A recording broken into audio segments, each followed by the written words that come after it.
Welcome back students. This is your consequently third lecture in human reproduction. Unit का नाम है reproduction in organisms और अब तक हम 2 चैप्टर्स कंप्लीट कर चुके हैं। तीसरा chapter is very close to completion क्योंकि आज जो टॉपिक हम डिसाइड करके आए हैं वो है बच्चों ह्यूमन फीमेल रिप्रोडक्टिव सिस्टम। तो अब तक हमने ह्यूमन मेल रिप्रोडक्टिव सिस्टम, उसकी हिस्टोलॉजी, टेस्टिस, पूरा जो भी इंपॉर्टेंट टॉपिक था वो कंप्लीट कर लिया है। अगर आपने नहीं देखा होगा तो प्लीज गो टू आवर जो हमारा YouTube चैनल है उस पर जाइए और प्लीज जो प्रीवियस दो तीन वीडियो जो है वो प्लीज देखिए so that you can get connected with us with this third lecture. और हाँ, अगर आप पहली बार देख रहे होगे तो please do subscribe our channel और बेल आइकन प्रेस कर दीजिए सो दैट एवरी अपडेट आपको समय पर मिल जाए। Come to the point. तो हमेशा की तरह एक पॉजिटिव थॉट और एक छोटा सा स्माइल, उसके साथ आज के लेक्चर की शुरुआत करते हैं बच्चों। Smile is already there on your face और पॉजिटिव थॉट मैं भी बता रहा हूँ। तो बच्चों, you will definitely get succeeded. You will definitely get succeeded when your efforts are greater than your excuses. आप हमेशा हमेशा see I'm going to tell you every time अगर अगर अगर आपके efforts हर बार आपके एक्सक्यूजेस से बड़े होंगे तो आप डेफिनेटली आपकी जो भी सक्सेस है, आपकी जो भी डेस्टिनेशन है वहां तक डेफिनेटली पहुंच सकते हो। तो with this positive thought come to the point. Today's topic is human female reproductive system. तो बच्चे, ह्यूमन फीमेल रिप्रोडक्टिव सिस्टम में हमें क्या पढ़ना है? देखिए, मेल रिप्रोडक्टिव सिस्टम में कंपैरेटिवली इजी टॉपिक था, वहां पे एनलिस्ट कर दिए टॉपिक्स और हर ऑर्गन को, हर टॉपिक को हमने इन डिटेल एक्सप्लेन कर दिया। लेकिन ह्यूमन फीमेल रिप्रोडक्टिव सिस्टम में सिनेरियो थोड़ा सा अलग है। क्यों है तो आप जानेंगे वेरी सून। बच्चों, यहाँ पे देखिए, जो ह्यूमन फीमेल रिप्रोडक्टिव सिस्टम है हमें उसे दो अलग अलग टॉपिक्स में पढ़ना है, अलग अलग पार्ट्स में पढ़ना है। सबसे पहला जो पार्ट है बच्चों वो है एक्सटर्नल जेनिटेलिया और दूसरा जो पार्ट है बच्चों वो है इंटरनल जेनिटेलिया। तो एक्सटर्नल जेनिटेलिया का पार्ट आज हम कोशिश करेंगे ये वीडियो के जरिए पूरा करने का। तो बच्चों, जो एक्सटर्नल जेनिटेलिया होता है that is the visible and you can say the part of the female reproductive system that directly take part in process of copulation or the process of sexual intercourse, the process through which the male gametes are delivered into the female reproductive system is the sexual intercourse या coitus। तो बच्चों, कम to the point, ये external genitalia में हमें जितने भी organs देखने हैं मैंने यहाँ पे ऑलरेडी एनलिस्ट करके रखे हैं। और हाँ, सबसे जरूरी पार्ट, आपके पास एनसीईआरटी की टेक्स्ट बुक है 12th स्टैंडर्ड की, तो एक काम कीजिए, मैं आपको पेज नंबर 45 दिखा देता हूँ। If you have this diagram, ठीक से देख लीजिए, मैं यहाँ पे क्लोज इनफ दिखा रहा हूँ आपको। अगर ये डायग्राम आप सामने रखोगे it will be more easier to understand you this part. और यही मैं हर बार बताता हूँ कि अगर आपको ये टॉपिक्स अच्छे से क्लियर करने हैं तो please do have some sort of reference in front of you. तो बच्चों, ये डायग्राम पेज नंबर है 45, डायग्राम प्लीज आपके पास, आपके सामने रखिए और डायग्राम को मैं एक्सप्लेन करने जा रहा हूँ। तो बच्चों, what are the organs in external which are regarded as external genitalia and female reproductive system? तो देख लीजिए, यहाँ पे मैंने एनलिस्ट कर चुका हूँ। तो सबसे पहला ऑर्गन है labia majora. What is the labia majora? See, अगर आप डायग्राम देखोगे बच्चों तो डायग्राम है it is lateral section through the pubis. तो ये डायग्राम में सबसे बाहर वाला जो स्ट्रक्चर आपको दिखाई दे रहा है that is the labia majora. Labia majora is fleshy lip-like structure that forms the lateral border या outer border of the female reproductive system। तो ये लेबिया मेजोरा जो होते हैं, हाँ, आपको जो बात ये ऑर्गन के बारे में याद रखनी है वो कौन सी है? तो labia majora they are made up of, वहाँ पे स्किन का कुछ पार्ट होता है, उसके बाद सम फाइब्रस टिश्यू होती है और सबसे जरूरी बात वहाँ पर होती है एडिपोज टिश्यू।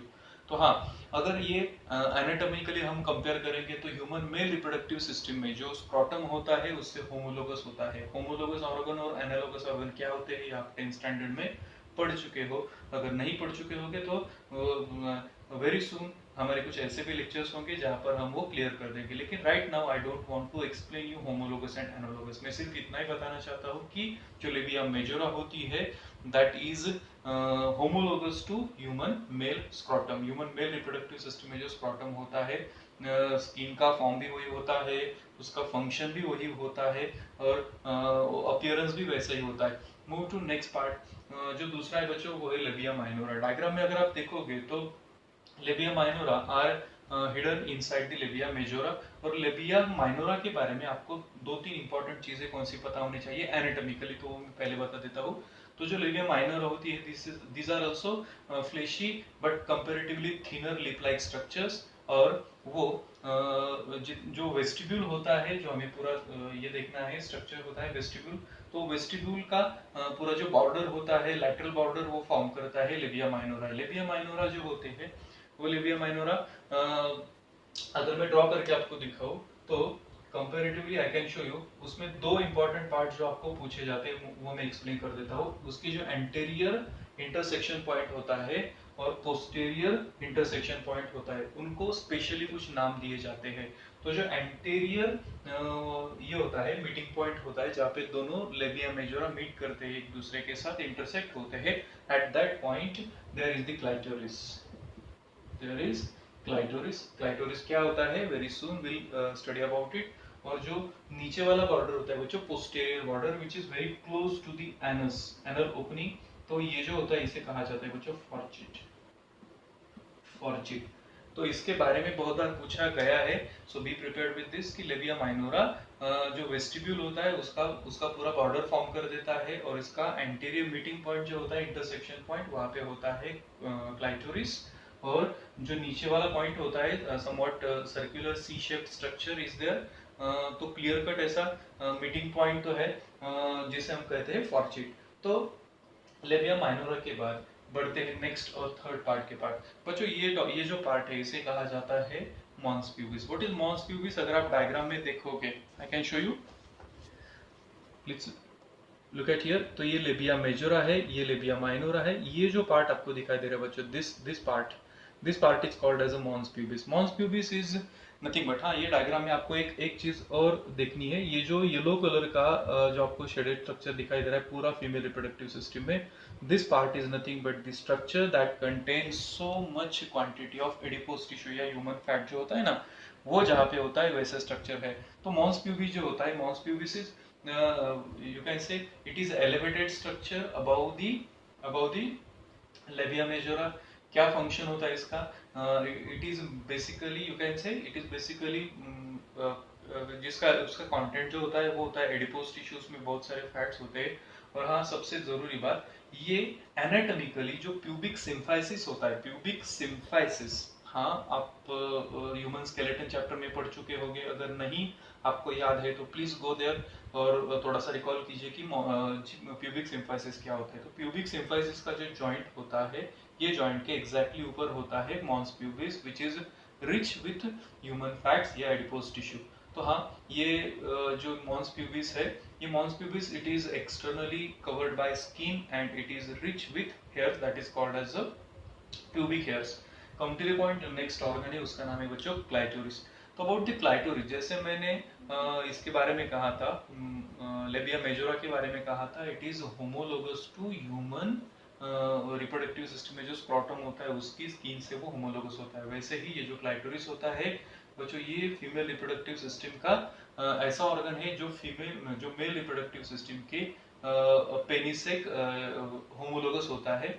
मैं होमोलोगस इसलिए कह रहा हूँ क्योंकि बोथ आर इरेक्टाइल ऑर्गन्स, दोनों इरेक्टाइल ऑर्गन होते हैं, दोनों का जो टिप होता है वो सेंसिटिव होता है। They are richly supplied with the nerves at the time of the sexual arousal. जो सेक्सुअल एक्साइटमेंट होती है या जो भी कुछ एनाटॉमिकल या फिजियोलॉजिकल चेंजेस होते हैं, that is because of these erectile organs. तो ये जो क्लाइटोरिस होता है, ये क्लाइटोरिस आपको पूछा जाएगा homologous to which male reproductive system organ, तो आपको याद रखना है इट इज इरेक्टाइल टिश्यू से बना हुआ ऑर्गन होता है और ये होमोलोगस होता है मेल रिप्रोडक्टिव सिस्टम में पेनिस से। बढ़ते हैं आगे नेक्स्ट ऑर्गन की तरफ। जो नेक्स्ट ऑर्गन है बच्चों, तो वो है वेस्टिब्यूल। तो बिफोर लर्निंग टू वेस्टिब्यूल, हाँ, आपको एक जरूरी बात मैं पहले क्लियर कर देता हूँ। अब तक जितने ऑर्गन्स हमने देखे हैं, देखो लेबिया मेजोरा बोला, labia minora, mons pubis, clitoris, अभी राइट नाउ हम पढ़ रहे हैं वेस्टिब्यूल। तो ये सभी ऑर्गन्स को अगर आप एक साथ कर दोगे तो एक पूरा you can say a collection of these many organ together called as a vulva, या फीमेल एक्सटर्नल जेनिटालिया का जो वल्वा पोर्शन होता है it is made up of these many organs. तो वेस्टिब्यूल के बारे में बात करते हैं बच्चों। Actually vestibule is the vertical depression which is found in between two labia majora. तो लेबिया मेजोरा लेबिया माइनोरा से गार्डेड होता है। और वेस्टिब्यूल एक्चुअली क्या होता है, ये डायग्राम जो आपके सामने है मैं इसे ही वेस्टिब्यूल में कन्वर्ट कर देता हूँ बच्चों। I already have told you कि ये लेबिया माइनोरा है। लेबिया माइनोरा का अपर और लोअर बॉर्डर जो मीटिंग पॉइंट होता है वो क्या इन्वॉल्व करता है वो भी आपको बता दिया, लेकिन मैं अभी इसे वेस्टिब्यूल में कन्वर्ट कर देता हूँ। तो वेस्टिब्यूल बच्चों होता क्या है, एंटीरियर बॉर्डर होती है उसकी, एंटीरियर पॉइंट जो होता है उसका होता है clitoris, very you can say very next to the clitoris वहां पे होता है ये है यूरेथ्रल ओपनिंग या इसे यूरेथ्रल ओरिफिस ऐसा भी कहा जाता है। This is the point where bladder open हो जाता है थ्रू द यूरेथ्रा, और जो भी यूरिन होती है दैट इज यू कैन से यूरिन बॉडी के it is thrown outside the body through the urethral opening. Then next to it there is a vaginal opening.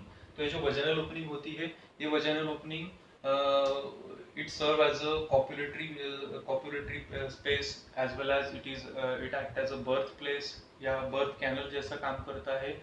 और हाँ सबसे जरूरी बात, ये जो वेस्टिब्यूल होता है, ये वेस्टिब्यूल दीज मेनी ऑर्गन के साथ एक जरूरी बात कैरी करता है और वो होता है हाइमेन। तो हाइमेन क्या होता है बच्चों, ये जो वजाइनल ओरिफिस होता है या वजाइनल ओपनिंग होती है, रिप्रोडक्टिव जो ओपनिंग होती है, ये ओपनिंग को वो एक्सक्लूड कर देता है, पार्शियली क्लोज कर देता है।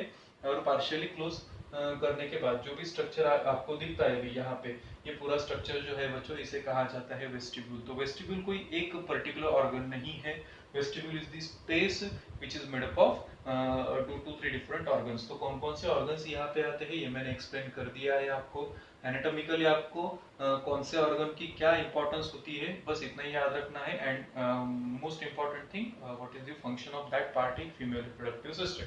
तो अब तक जितने भी ऑर्गन्स मैंने पढ़ा दिए हैं वो लेबिया मेजोरा है, माइनोरा है, मॉन्स प्यूबिस है, क्लाइटोरिस है, वेस्टिब्यूल और अभी बता दिया मैंने हाइमेन। तो हाइमेन कहाँ पे होता है बच्चों, जो वेस्टिब्यूल होता है सॉरी जो वजाइनल ओरिफिस होता है या वजाइनल ओपनिंग होता है उसे पार्शियली क्लोज करने वाला एक थिन फाइब्रस टिश्यू का या म्यूकस मेम्ब्रेन होता है, जो म्यूकस मेम्ब्रेन पार्शियली क्लोज कर देता है वजाइनल ओरिफिस को। और हाँ ये जो पूरा स्ट्रक्चर है सिंस क्लाइटोरिस टू फॉर्चिट, ये पूरा जो स्ट्रक्चर है that this opening is called as a vestibule. Move to next part, vestibular gland. बच्चों वेस्टिबुलर ग्लैंड्स क्या होती है, या आप इसे कंपेयर करोगे मेल रिप्रोडक्टिव सिस्टम में, तो मेल रिप्रोडक्टिव सिस्टम में हमने देखी थी कॉपर्स ग्लैंड। तो कॉपर्स ग्लैंड जो थी उसे बल्बो यूरेथ्रल ग्लैंड ऐसा भी एक निकनेम हमने दिया था। तो बच्चों ये जो वो जो बल्बो यूरेथ्रल या कॉपर्स ग्लैंड थी उसका जो फंक्शन मेल रिप्रोडक्टिव सिस्टम में था exactly same function is done by vestibular gland. तो क्वाइट ऑब्वियस है जो वेस्टिब्यूल होता है अभी मैंने एक्सप्लेन किया, this diagram is there in front of you. तो वेस्टिब्यूल जो होता है, ये वेस्टिब्यूल की पूरी लाइनिंग जो होती है external as well as internal, it is richly supplied with you can say these vestibular gland का फंक्शन क्या होता है बच्चों, क्वाइट ऑब्वियस है कोई भी ग्लैंड जो होता है उसका फंक्शन होता है secretion during the sexual arousal for the lubrication purpose. यहाँ से एक स्टिकी सिक्रीशन सिक्रेट होता है। और हाँ दूसरी जरूरी बात, ये जो वेस्टिबुलर ग्लैंड्स होती है, these vestibular glands along with vaginal जो भी ग्लैंड्स होती है, वजाइनल म्यूकस मेम्ब्रेन में जो भी ग्लैंड्स होती है, together they form normal vaginal secretions. तो कम टू द पॉइंट, ये था about vestibular gland. Vestibular glands are very close to the vaginal opening, और उसका फंक्शन भी मैंने बता दिया, सिक्रीशन ऑफ लुब्रिकेटिंग सिक्रीशंस।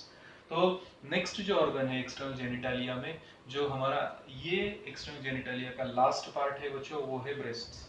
तो ब्रेस्ट्स पर्टिकुलरली इसका इंपॉर्टेंस कहाँ पे ज्यादा आता है, तो जितने मैमल्स होते हैं ना बच्चों, ये मैमल्स में जो ब्रेस्ट्स होती है या मैमी होती है, इसका इंपॉर्टेंस ज्यादा है, क्योंकि after the process of parturition, after the process of child birth, जो बेबीज होते हैं मैमल्स के, वो डायरेक्टली एक्सटर्नल एनवायरनमेंट में फीड नहीं करते हैं for their feeding and for their उनका जो भी ग्रोथ और डेवलपमेंट होता है उसके लिए they are depend on their mothers. And mother feed them through the milk. तो ये जो मिल्क सिक्रेटिंग ग्लैंड्स होती है, these are nothing but the breasts. So what are the breasts? And as I told you, in case of human female reproductive system, वैसे ही आपकी जो NCERT की टेक्स्ट बुक है पेज नंबर 46 पर आप देख सकते हो, they have given you diagram of breast.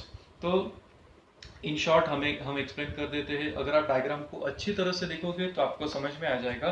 ये एक लैटरल सेक्शन है, लैटरल सेक्शन में आप देख सकते हो वहां पर रिब्स है, रिब्स के बीच में इंटरकॉस्टल मसल है, इंटरकॉस्टल मसल के ऊपर वहां पे दिया है पेक्टोरालिस मेजर।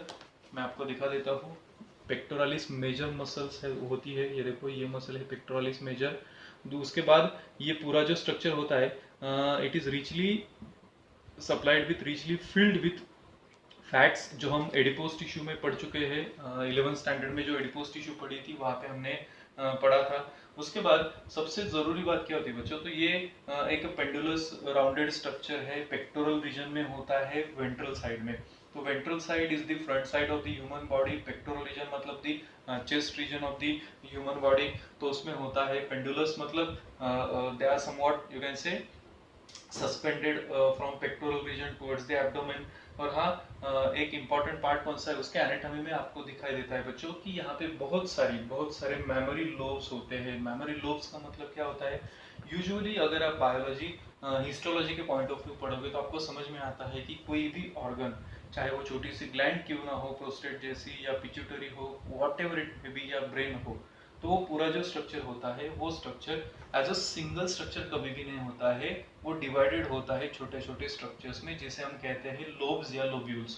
तो यहाँ पे भी लोब्स मिलते हैं आपको, बहुत सारे लोब्स होते हैं, और every lobe, in each and every lobe there are about 15 to 20 जो मेमोरी एल्वियोलस होते हैं या मेमोरी ग्लैंड्स बोल सकते हो आप। तो ये मेमोरी ग्लैंड्स आप देख सकते हो, in each lobule 15 to 20 such mammary glands are there. हाँ, और अगर आप वही डायग्राम को थोड़ा सा कंटिन्यू करते हो तो आपको समझ में आता है कि जो एम्प्यूल्स होते हैं, सॉरी, जो मेमोरी ग्लैंड्स होती है, वो मेमोरी ग्लैंड्स डक्ट्स के through towards the anterior reason of the breast चली आती है, और वहां पे आके वो जो सॉरी जो मेमोरी डक्ट होता है वो थोड़ा सा डायलेट हो जाता है, और डायलेट हो जाने के बाद आई can show you, it is like this. तो ये समझो बच्चों, मेमोरी ग्लैंड है, ये मेमोरी ग्लैंड, ये मेमोरी डक्ट है। मेमोरी डक्ट आगे एंटीरियर रीजन में आ जाने के बाद you can see here it become somewhat dilated और फनल शेप बन जाता है। तो ये जो रीजन होता है ना बच्चों, इसे कहा जाता है एम्प्यूला। ये मैं आपको सिर्फ एक सिंगल मेमोरी ग्लैंड दिखा रहा हूँ जो ब्रेस्ट में होती है। तो ये जो एम्प्यूला होता है, ये जो एम्प्यूला होता है बच्चों, ये एम्प्यूला ओपन होता है, जो ब्रेस्ट का एंटीरियर मोस्ट पॉइंट होता है जिसे कहा जाता है निप्पल, तो वहां पे ओपन होता है। तो एट अ टाइम ऐसे बहुत सारे जो एम्प्यूल्स होते हैं वो ओपन होते हैं, anterior most region of the breast जिसे हम निप्पल कहते हैं, वहां पे ओपन होते हैं। और हाँ, सबसे जरूरी बात, ये पूरे जो स्ट्रक्चर्स होते हैं, मतलब स्टार्टिंग फ्रॉम दी,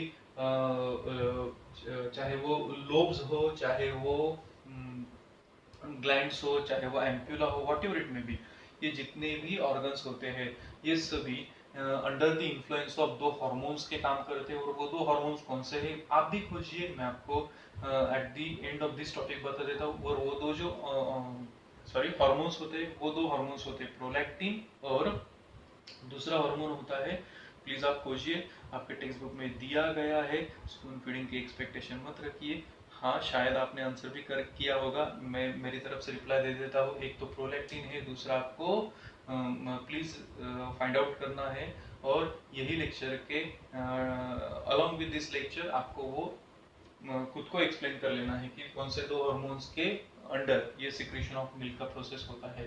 तो बच्चों, ये था अबाउट ब्रेस्ट, और ये पूरा एक्सटर्नल जेनिटालिया जो है ये हमने एक्सप्लेन कर दिया है।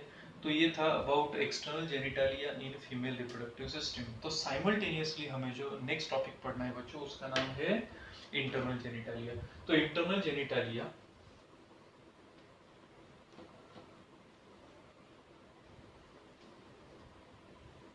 सबसे पहले मैं ऑर्गन्स एनलिस्ट कर देता हूँ। तो इंटरनल जेनिटालिया में हमें पढ़ना है बच्चों, सबसे पहले तो हमें पढ़ना है ओवरीज। उसके बाद जो दूसरा ऑर्गन हमें पढ़ना है वो है यूट्रस। तीसरा जो ऑर्गन हमें पढ़ना है वो है फैलोपियन ट्यूब, और एट द एंड हमें पढ़ना है vagina. Okay, so these are the parts of internal genitalia या फीमेल रिप्रोडक्टिव सिस्टम का इंटरनल पार्ट जो इनविजिबल होता है, पेक्टोरल रीजन में, सॉरी पेल्विक रीजन में होता है और हिडन होता है। तो सबसे पहले हम शुरुआत करते हैं ओवरीज से। तो बच्चों ओवरीज पर आप एक पूरा लेक्चर भी बोलोगे ना कि हमें डिस्कस करना है तो भी पॉसिबल है। तो ये जो ओवरीज होती है बच्चों, ये ओवरीज सबसे पहले तो प्राइमरी रिप्रोडक्टिव ऑर्गन है। Why these are called as a primary reproductive organ? Primary क्यों बोलते हैं ये मैंने पहले लेक्चर में आपको एक्सप्लेन कर दिया था। प्राइमरी इसके लिए बोला जाता है बच्चों कि these are the organs which basically form the gametes। तो जो ऑर्गन गैमेट फॉर्म कर दे, क्योंकि रिप्रोडक्शन तभी होता है जब गैमेट्स फ्यूज होते हैं और गैमेट फ्यूज होकर नया ऑर्गेनिज्म फॉर्म होता है। तो गैमेट नहीं होगे तो रिप्रोडक्शन का कोई एग्जिस्टेंस ही नहीं रहता है। तो that's why they are called as a primary reproductive organ. तो प्राइमरी रिप्रोडक्टिव ऑर्गन है, उसे अगर कंपेयर करोगे आप ह्यूमन मेल रिप्रोडक्टिव सिस्टम के प्राइमरी रिप्रोडक्टिव ऑर्गन से, मतलब टेस्टिस से, तो आपको समझ में आ जाएगा कि दोनों का फंक्शन ऑलमोस्ट सेम है। तो यहाँ पे भी मैं दोनों पार्ट जैसे वहां पे लिया था वैसे एक्सप्लेन कर देता हूँ। सबसे पहले हम डिस्कशन करेंगे मॉर्फोलॉजी और उसके बाद हम डिस्कशन करेंगे एनाटॉमी ऑफ ओवरी। तो बच्चों सबसे पहले तो मॉर्फोलॉजी एक्सप्लेन कर देते हैं। मॉर्फोलॉजी में ये एक्सप्लेन करना है कि सबसे पहले तो ओवरीज होती कहाँ पर है, ओवरीज का लोकेशन क्या होता है। अगर आपको मॉर्फोलॉजिकली पूछा जाए कि where are ovaries located, ovaries are located in a pelvic region, lower abdominal जो रीजन होता है वहां पे ओवरीज सिचुएटेड होती है। दूसरी बात, जो ओवरीज होती है उसका डायमेंशन क्या होता है, उसका डायमेंशंस क्या होता है। डायमेंशन मतलब उसकी जो भी लाइन, सॉरी जो भी लेंथ होती है, ब्रेड्थ होती है, हाइट होती है, what ever it may B, it is 3 into 1.5 into 1। तो 3 into 1.5 into 1 सेंटीमीटर, ये हो गई बच्चों लेंथ, ये हो गई ब्रेड्थ और ये हो गई थिकनेस। तो 3 सेंटीमीटर इतनी विड्थ होती है। उसके बाद जो 1.5 सेंटीमीटर होता है वो होती है उसकी ब्रेड्थ और 1 सेंटीमीटर होती है उसकी थिकनेस। तो लेंथ, ब्रेड्थ और थिकनेस ये मैंने आपको एक्सप्लेन कर दी है। ये कैसे दिखता है, तो यूजुअली जो ओवरीज होती है, ये ओवरीज ये डायमेंशन से आप कंपेयर करोगे तो बहुत छोटा सा ऑर्गन होता है। It is almost almond shape, almond जो होता है ना, हाँ बादाम, तो उसके शेप का होता है, या इसे पियर शेप भी कहा जाता है। और कहीं कहीं पे तो हम ऐसा भी बोलते हैं कि इट इज ओवरी शेप। तो ये पियर शेप या आलमंड शेप होता है। ये जो ओवरीज होती है, ये ओवरीज जो एब्डोमेन होता है, सॉरी जो इंटरनल बॉडी वॉल होती है। अब इंटरनल बॉडी वॉल को अगर आपको समझना है तो एक होता है बच्चों वेंट्रल वॉल और एक होता है डॉर्सल वॉल। तो डॉर्सल वॉल से कनेक्टेड होती है ये जो ओवरीज, डॉर्सल वॉल से कनेक्टेड होती है ना। तो वो जो डॉर्सल स्ट्रक्चर है, जो जिसे हम पेरिटोनियम कहते हैं, तो एक पेरिटोनियम उसे होल्ड कर लेता है और वो जो डॉर्सल वॉल होती है उससे उसे पकड़ के रखता है। तो वो जो स्ट्रक्चर होता है उसे कहा जाता है बच्चों मेसोवेरियम। मेसोवेरियम, जो मेसोवेरियम होता है that holds the ovaries in a proper position. उन्हें लोअर एब्डोमेन में या पेल्विस में एक पर्टिकुलर पोजीशन में होल्ड करके रखने का जो फंक्शन होता है वो कौन करता है बच्चों, तो मेसोवेरियम करता है। मेसोवेरियम या उसे ओवेरियन लिगामेंट या सस्पेंसरी लिगामेंट ऐसा भी कहा जाता है। क्या क्या है सिग्निफिकेंसेस मैं एक बार पढ़ लेता हूँ बच्चों। Ovaries are connected to uterus by ovarian ligament. हाँ ये हो गया mesovarium connect ovary to peritoneum या डॉर्सल बॉडी वॉल। अभी यहाँ पे समझो यूट्रस है, तो यूट्रस से कनेक्ट करने वाला जो स्ट्रक्चर होता है उसे क्या कहा जाता है, उसे कहा जाता है ovarian ligament. See this structure can be called as ovarian ligament, ovarian ligament। उसके बाद तीसरा और आखिरी जो है बच्चों वो होता है कि लैटरल बॉडी वॉल से कनेक्ट करने वाला जो स्ट्रक्चर होता है उसे कहा जाता है सस्पेंसरी लिगामेंट।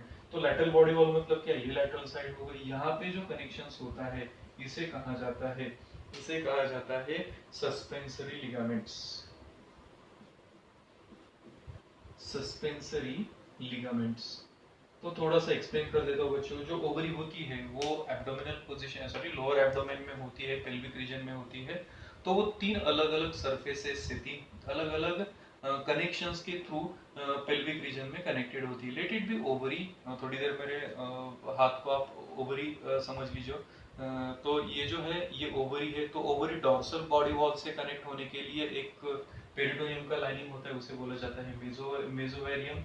लैटरल साइड से कनेक्टेड होने के लिए उसके पास होता है सस्पेंसरी लिगामेंट, और वो यूट्रस से कनेक्ट होने के लिए उसके पास होता है ओवेरियन लिगामेंट। तो आगे बढ़ते हैं, ये जो ओवरी होती है इसका फंक्शन क्या होता है? तो बच्चों क्वाइट ऑब्वियस है, ओवरी का फंक्शन होता है production of female gamete that is called as ovum. तो ये ओवम या ओवा प्रोड्यूस करने का फंक्शन होता है ओवरी का। ये now move to next part. हमें थोड़ा सा ओवरी के बारे में एडिशनल इंफॉर्मेशन भी लेना है, और then we will move to anatomy of the ovary. तो एडिशनल इंफॉर्मेशन ऐसा है बच्चों, ये जो ओवरीज होती है, जैसे हमने पढ़ा था कि ह्यूमन मेल रिप्रोडक्टिव सिस्टम में जो टेस्टिस होती है वो डिसेंड होती है, टर्पिडिज्म वगैरह पढ़ा था। तो वैसे ही एक छोटा सा पार्ट आपको एम्ब्रियोनिक कंडीशन में फीमेल ओवरीज के बारे में याद रखना पड़ेगा कि जो फीमेल ओवरीज होती है ना, ये जो ओवरीज होती है at the time of child birth, eight the time of child birth ये ऑलरेडी कुछ इवेंट्स या कुछ प्रोसेस करके आगे बढ़ गई होती है।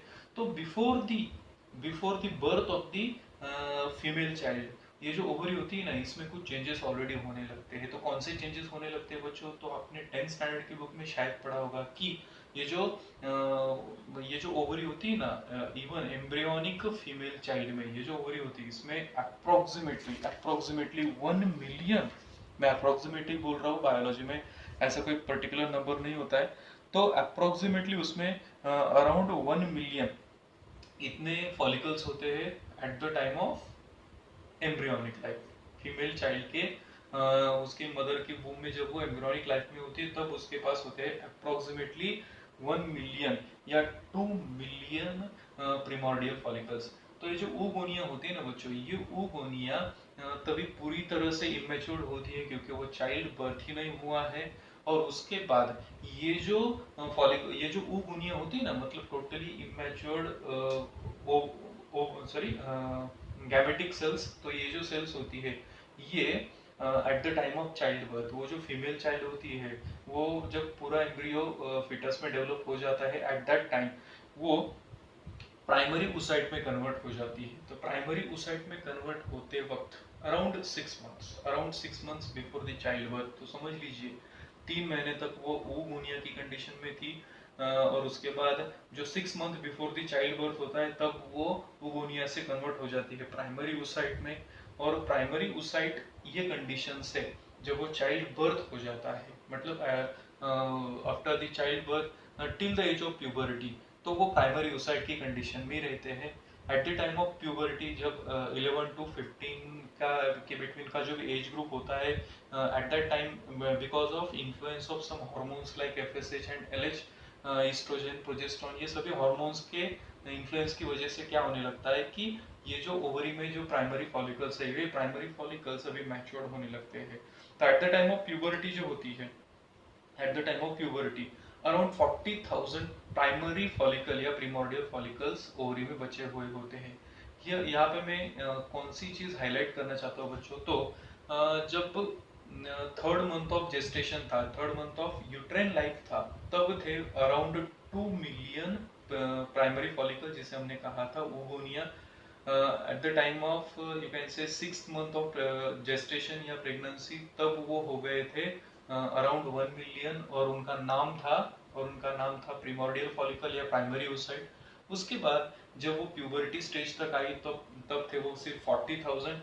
और सबसे जरूरी बात, ये 40,000 जो होते हैं ना, ये 40,000 उसमें से eight the time of you can से जो रिप्रोडक्टिव फेज होता है किसी भी फीमेल का, ये 40,000 में से सिर्फ 416 जो एग्स होते हैं ना, यही यूटिलाइजेबल होते हैं, या इतने ही यूटिलाइज होते हैं, या इतने ही ओव्यूलेट होते हैं।